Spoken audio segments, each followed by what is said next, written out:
2021 की तरह सिर्फ प्रचार के शोर पर दांव लगाने के बजाय बीजेपी इस बार चुपचाप अपने बूथ को मजबूत कर रही है। जोन कमांडरों में से ज्यादातर नेता अपने अपने इलाकों में पहुंच चुके हैं। इससे साफ है कि बंगाल में चुनावी युद्ध शुरू हो चुका है और मोदी खुद इस युद्ध को लीड करने वाले हैं। अमित शाह भी मैदान में उतरने वाले हैं।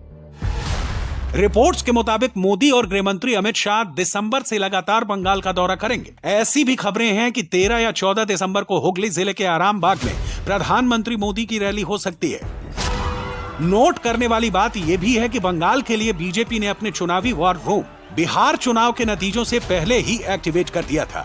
इससे आप अंदाजा लगा सकते हैं कि मोदी 2026 में बंगाल जीतने को लेकर कितने सीरियस हैं और बीजेपी की इस तैयारी को देखकर विरोधी खेमे में अभी से जबरदस्त पैनिक है। गुंडों के बल पर, अपराधियों के बल पर, माफियाओं के बल पर, दंगाइयों के बल पर, भ्रष्टाचारियों के बल पर चुनाव नहीं जीते जाते। उसके लिए भारतीय जनता पार्टी के कार्यकर्ताओं की तरह दिन रात बूथ पर मेहनत करना पड़ता है।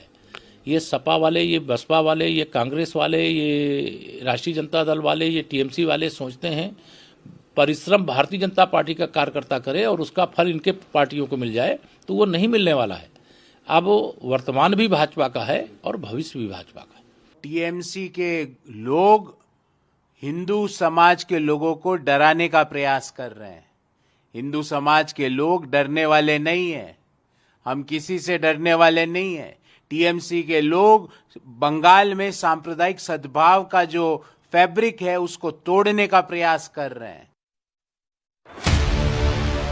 बिहार के चुनावी नतीजों के बाद मोदी ने यूं ही नहीं कहा था कि अगली बारी बंगाल की बारी है। इसके पीछे मोदी का अपना कैलकुलेशन है। बंगाल में जो मिशन पिछले विधानसभा चुनाव में अधूरा रह गया था, 2026 में मोदी वो मिशन पूरा करना चाहते हैं और एसआईआर इसमें बड़ा रोल प्ले कर सकता है। वही एसआईआर जिसे लेकर पहले बिहार और अब यूपी से लेकर बंगाल तक बवाल मचा हुआ है। बंगाल में एसआईआर से ममता बनर्जी के कोर वोटर बेस को नुकसान पहुंच रहा है, इसीलिए टीएमसी इसका नॉन स्टॉप विरोध कर रही है। सबसे पहले ऑल इंडिया तृणमूल कांग्रेस और हमारा नेत्री ममता बनर्जी बोला था।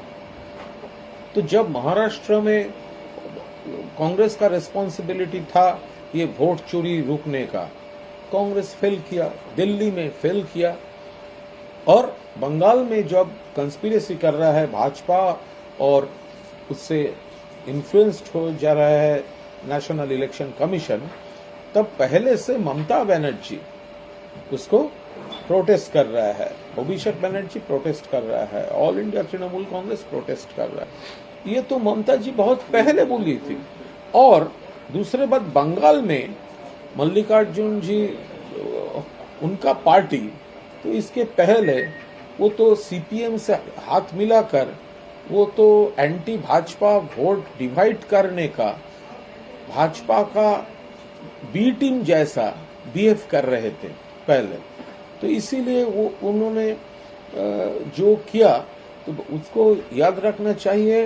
बंगाल में ममता बनर्जी उसको प्रोटेस्ट कर रहा है, भाजपा का इलेक्शन कमीशन का ये जो पॉलिटिक्स चल रहा है, और पूरा देश में ममता जी ही पहला लीडर जो ऐसे कंस्पिरेसी पर अंगुल उठाई थी।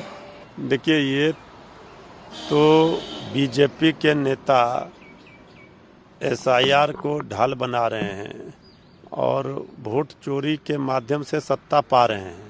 ये सब ज़्यादा दिनों तक खेल नहीं चलेगा। जनता जनार्दन भी सब बात को समझ रही है और आने वाले दिनों में इनके हर एक खेल को, हर एक चाल को जनता समझेगी और इनकी सत्ता तो जानी निश्चित है। आज उनको जिस भी माध्यम से हो वो सरकार में आए हैं। ममता और मोदी विरोधी तमाम दूसरी पार्टियों के नेता एसआईआर का विरोध क्यों कर रहे हैं, पहले इसे कुछ फैक्ट से समझिए। 2002 में जब आखिरी बार एसआईआर हुआ था, तब से लेकर अब तक बंगाल में रजिस्टर्ड वोटर्स की संख्या में 66% का इजाफा हुआ है। यानी वोटर्स की संख्या 4,58,00,000 से 7,63,00,000 तक पहुंच गई है।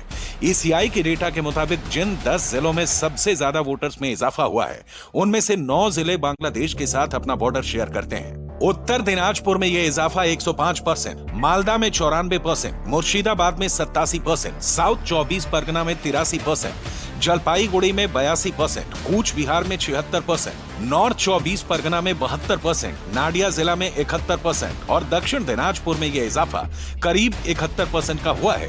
बीजेपी का दावा है कि एसआईआर से बंगाल में करीब 1 करोड़ बोगस नाम इलेक्टोरल रोल से रिमूव हो सकते हैं, जो बंगाल के करीब 7 करोड़ वोटर्स का 13% हुआ। तो क्या ममता इसीलिए एसआईआर का विरोध कर रही हैं? ममता बनर्जी यदि विरोध कर रही है तो इसका कारण बड़ा स्पष्ट है। बंगाल से जो घुसपैठी वहां घुसे और उनके जबरन नाम वहां पर लिखाए गए, क्या उनके नाम हटेंगे, इस बात का ममता को डर है? क्या एसआईआर के कारण उनकी सारी जो धांधली है चुनाव सूची को लेकर, वो सारी धांधली देश और दुनिया के सामने आएगी, इस बात का उन्हें भय है? किस बात का भय है उन्हें? आदरणीय प्रधानमंत्री मोदी जी के नेतृत्व में बड़ी पारदर्शिता के साथ चुनाव होंगे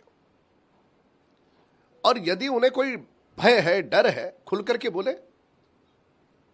पर इस बात को वो छुपा नहीं पाई कि किस प्रकार से खुलेआम उन्होंने बांग्लादेशी घुसपैठियों का समर्थन किया।